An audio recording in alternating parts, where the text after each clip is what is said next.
Good evening, my fellow Americans. Tonight, American and South Vietnamese units will attack the headquarters for the entire communist military operation in South Vietnam. This is not an invasion of Cambodia.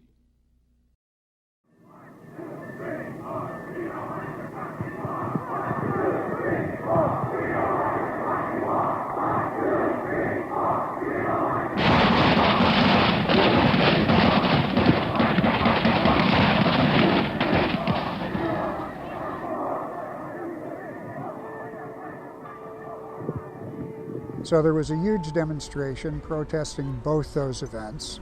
At that time, I was living in Detroit, Michigan. I went with two women. We drove all night to Washington, arrived 4 or 5 o'clock in the morning. And at that time, you could drive right in front of the Lincoln Memorial. And we did so, and as we pulled up, there was a limousine parked there, and we went, "What's going on?" This is a memorandum of what actually took place at the Lincoln Memorial. As you recall, the press conference was at 10 o'clock Friday night. I then went to bed, slept soundly until shortly after 4 o'clock. When I woke up, I got up and went into the Lincoln sitting room and was listening to a Rachmaninoff number. Manolo apparently heard it, came down to the Lincoln sitting room, and then as I looked out at the window and saw the small knots of students began to gather, I asked him if he had ever been to the Lincoln Memorial at night. He said he had not. I said, "Get your clothes on and we'll go down to the Lincoln Memorial." I have never seen the Secret Service quite so petrified with apprehension. We had just gotten there. As I recall, there may have been some altered consciousness involved on the trip on the way there. On your half. On our half.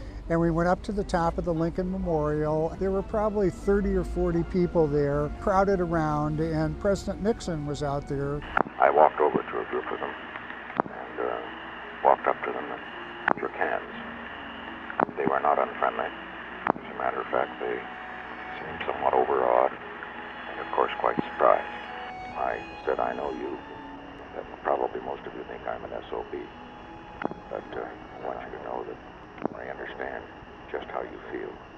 I recall that when I was just a little older than you, how excited I was when Chamberlain came home from Munich and made his famous statement about peace in our time. I had heard it on the radio. As a result, I thought at that time that Chamberlain was the greatest man alive. And when I read Churchill's all-out criticism of Chamberlain, I thought Churchill was a madman.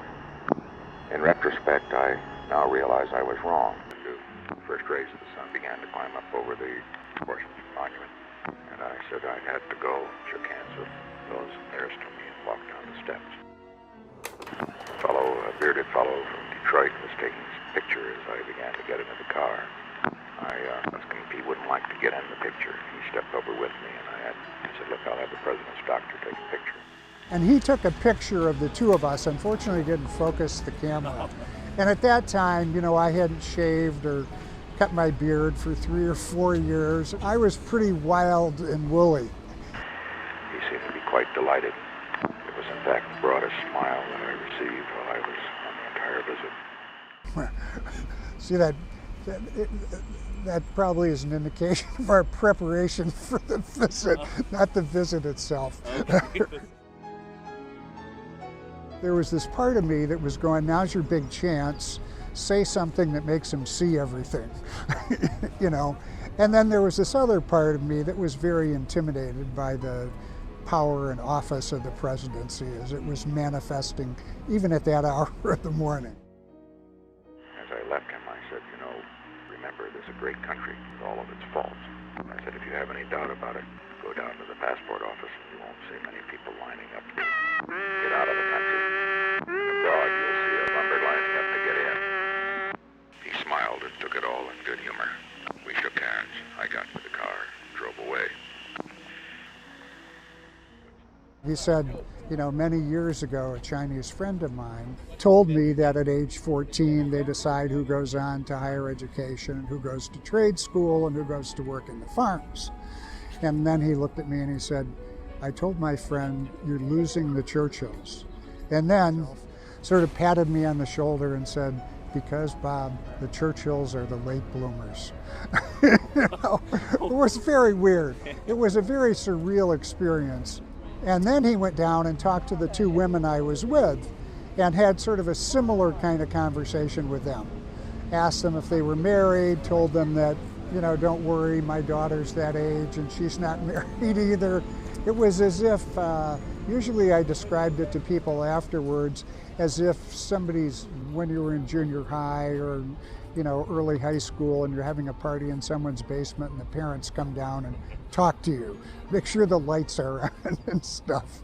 Well, it was sort of, you know, there was a conversation but not much communication.